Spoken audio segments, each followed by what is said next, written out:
Trucking industry के लिए बहुत वड्डी खबर है क्योंकि अपना पंजाबी भाईचारा ट्रकिंग इंडस्ट्री के नाल बहुत कनैक्टेड है। सो जिथे CRA ने पहले वार्निंग दी सी कि असी जिहड़ा ड्राइवर इंक मॉडल है ये उपर असी आवांगे, स्ट्रिक्ट आवांगे। हुण फैडरल के लेबर मिनिस्टर सीमस ओरेगन ने ब्रैम्पटन इत्थे GTA च आके उन्होंने अनाउंसमेंट की है और बड़ी वड्डी अनाउंसमेंट है कि कोई भी ओनर ऑपरेटर अगर वो ड्राइवर इंक मॉडल यूज़ करता है तो उन्होंने $2.5 लाख तक का जुर्माना हो सकता है। उन्होंने यह भी हिंट दिता कि अगे आने वाले टाइम पर LMI है जी ट्रकिंग इंडस्ट्री चलती है वो भी नक पाने की कोशिश है। सो सरकार का बहुत वड्डा फैसला किया गया। ये उपर ब्रैम्पटन के MP ब्रैम्पटन साउथ तो MP सोनिया सिद्धू भी मौजूद थे और मिसिसागा माल्टन तो MPP इकविंदर गहीर वो भी मौजूद थे।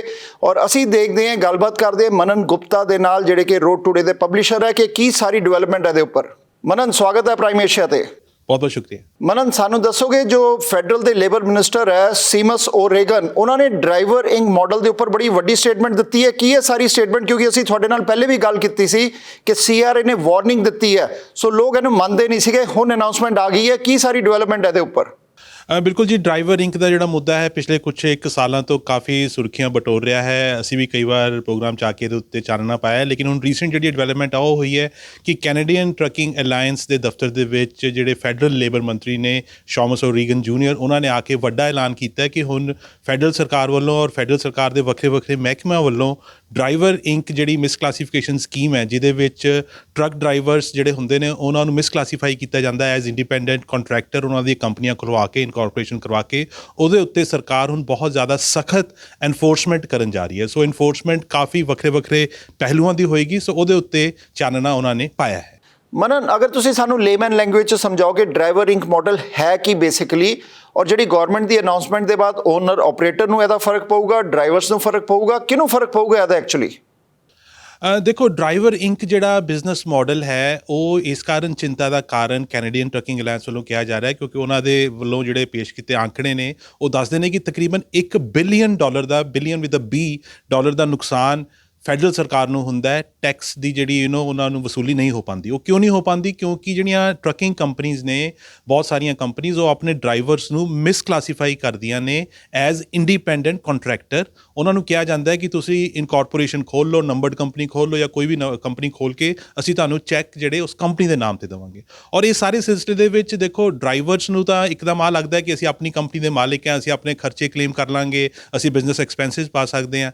दूसरे पासे जिहड़े इंप्लॉयर्स ने, जिहड़े फ्लीट ओनर्स ने, वो वड्डियां सेविंग्स उन्हां दियां हुंदियां ने। फॉर एग्जाम्पल उन्होंने हैल्थ बेनीफिट्स नहीं पे करने, उन्होंने वेकेशन पे नहीं देनी, उन्होंने ओवर टाइम पे नहीं देना। जिहड़े भी वर्कर्स के बनते हक ने कैनेडियन लेबर कोड के हेठां आंदे वो प्रोवाइड नहीं किए जाते। सो एक वड्डी सेविंग इंप्लॉयर नूं मिलती है। ड्राइवर नूं लगता है कि साडे जिहड़े शॉर्ट टर्म गोल्स ने, साडे जिहड़े बिजनेस एक्सपेंसिस ने, सैलफोन है, टैलीफोन है, असीं वो खर्चे पा देंगे। लेकिन अल्टीमेटली जे असीं कंपेयर करिए ड्राइवर इंक वर्सिस पेरोल तो ड्राइवर्स नूं इन द लॉन्ग टर्म उहदा काफ़ी नुकसान है। और वही नुकसान की चर्चा इस वेले फैडरल सरकार कर रही है। $2.5 लाख $250,000 का जिहड़ा फाइन है वो आने वाले दिनों के विच उन्हां इंप्लॉयर्स, उन्हां फ्लीट ओनर्स से लागू लगना शुरू हो जाएगा जिहड़े कि ड्राइवर इंक की मिसक्लासीफिकेशन स्कीम नूं इंप्लीमेंट करते हैं। मनन जो सरकार ने गल की है कि $2.5 लाख तक का जुर्माना हो सकता है, फाइन हो सकता है। सो आ फाइन की ओनर ऑपरेटर्स नूं होगा, ड्राइवर्स नूं होगा कि कंपनी के जिहड़े ओनर्स है उन्हां नूं होगा? किनूं फाइन होगा ज़्यादा?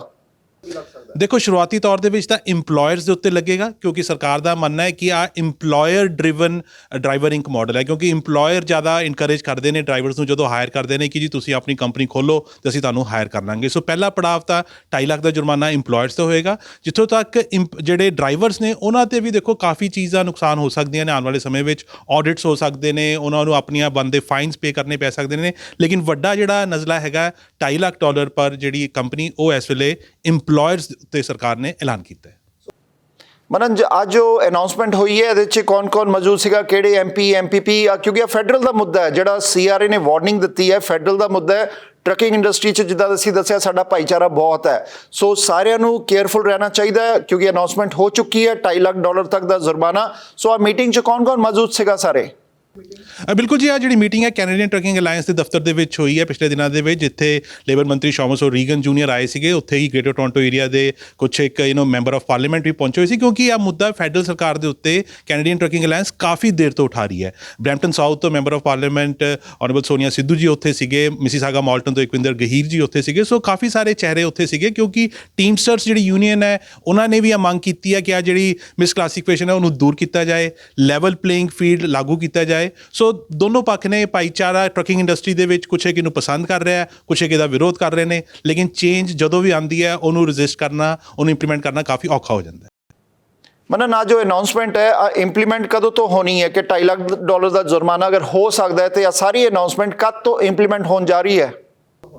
ਇੰਪਲੀਮੈਂਟ ਦੇਖੋ, ਇਹਦੇ ਵਿੱਚ ਕਾਫੀ ਸਾਰੇ ਵੱਖਰੇ ਵੱਖਰੇ ਸਟੇਜਿਸ ਨੇ। ਰੀਸੈਂਟਲੀ ਹੁਣੀ ਜਿਹੜੀ ਫਾਲ ਇਕਨੋਮਿਕ ਸਟੇਟਮੈਂਟ ਆਈ ਆ, ਉਹਦੇ ਵਿੱਚ ਵੀ ਫੈਡਰਲ ਸਰਕਾਰ ਨੇ ਤਕਰੀਬਨ $26 ਮਿਲੀਅਨ ਦੀ ਇਨਵੈਸਟਮੈਂਟ ਰੱਖੀ ਹੈ ਲੋਕਾਂ ਨੂੰ ਐਜੂਕੇਟ ਕਰਨ ਲਈ ਔਰ ਜਿਹੜਾ ਲੇਬਰ ਕੋਡ ਨੂੰ ਇੰਪਲੀਮੈਂਟ ਕਰਨ ਲਈ। ਸੋ ਬਹੁਤ ਸਾਰੇ ਹੋਰ ਜਿਹੜੇ ਪ੍ਰਾਵਧਾਨ ਨੇ ਉਹ ਆਉਣ ਵਾਲੇ ਬਜਟ ਜਿਹੜਾ 2023 ਦਾ ਹੋਏਗਾ ਉਹਦੇ ਵਿੱਚ ਦੱਸਿਆ ਜਾਏਗਾ।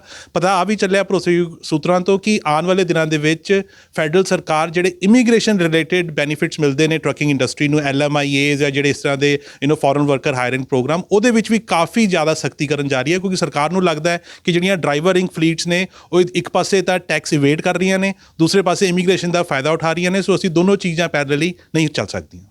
ਮਨਨ, ਥੈਂਕ ਯੂ ਵੈਰੀ ਮਚ ਸਾਡੇ ਨਾਲ ਸਾਰੀ ਇਨਫੋਰਮੇਸ਼ਨ ਸ਼ੇਅਰ ਕਰਨ ਲਈ। Thank you very much. ਬਹੁਤ ਬਹੁਤ ਸ਼ੁਕਰੀਆ। ਸੋ ਜਿੱਦਾਂ ਮਨਨ ਗੁਪਤਾ ਨੇ ਵੀ ਦੱਸਿਆ ਕਿ ਡਰਾਈਵਰ ਇੰਕ ਮਾਡਲ, ਕਿਉਂਕਿ CRA ਨੇ ਬੜੀ ਵਾਰ ਵਾਰਨਿੰਗ ਦਿੱਤੀ ਸੀ ਕਿ ਜਿਹੜੇ ਓਨਰ ਆਪਰੇਟਰਸ ਹੈ ਜਿਹੜੇ ਇਨਵੋਇਸਿੰਗ ਕਰਦੇ ਹੈ, ਸੋ ਗਵਰਨਮੈਂਟ ਦਾ ਮੰਨਣਾ ਹੈ ਕਿ ਸਾਨੂੰ ਟੈਕਸ ਦਾ ਘਾਟਾ ਪੈਂਦਾ, ਸਾਨੂੰ ਟੈਕਸ ਨਹੀਂ ਆਉਂਦਾ। ਸੋ ਕੰਪਨੀਆਂ ਕੀ ਕਰਦੀਆਂ ਕਿ ਓਨਰ ਆਪਰੇਟਰਸ ਜਿਹੜੇ ਹੈ ਉਹ ਇਨਵੋਇਸ ਦਿੰਦੇ ਕੰਪਨੀ ਨੂੰ, ਔਰ ਜਿਹੜੇ ਉਹਨਾਂ ਦੇ ਵਕੇਸ਼ਨ ਪੇ, ਉਹਨਾਂ ਦੇ ਜਿਹੜੇ ਬੈਨੀਫਿਟਸ ਆ ਉਹ ਨਹੀਂ ਦਿੱਤੇ ਜਾਂਦੇ। ਸੋ ਉਹਦੇ 'ਚ ਡਰਾਈਵਰਸ ਨੂੰ ਫਾਇਦਾ ਹੁੰਦਾ ਜਦੋਂ ਇਨਵੋਇਸ ਕਰਦੇ। ਲੇਕਿਨ ਸਰਕਾਰ ਬੜੀ ਸਟ੍ਰਿਕਟ ਹੋ ਗਈ ਹੈ, ਉਹਨਾਂ ਨੇ ਕਹਿਤਾ ਹੈ, ਅਨਾਉਂਸਮੈਂਟ ਕਰਤੀ ਹੈ ਕਿ ਜਿਹੜੀ ਕੰਪਨੀਜ਼ ਹੈ ਉਹ ਡਰਾਈਵਰਿੰਗ ਮਾਡਲ ਤੇ ਨਹੀਂ ਚੱਲ ਸਕਦੀਆਂ, ਉਹਨਾਂ ਨੂੰ ਫਾਈਨ ਹੋਊਗਾ, ਆਡਿਟ ਵੀ ਹੋ ਸਕਦੇ ਕੰਪਨੀਆਂ ਦੇ ਕਿ ਤੁਹਾਨੂੰ as a EMPLOYEE, as a payroll. So payroll versus ਡਰਾਈਵਰਿੰਗ ਮਾਡਲ। ਸੋ ਸਰਕਾਰ ਨੇ ਬੜਾ ਸਖਤ ਫੈਸਲਾ ਲਿੱਤਾ ਇਹਦੇ ਤੇ।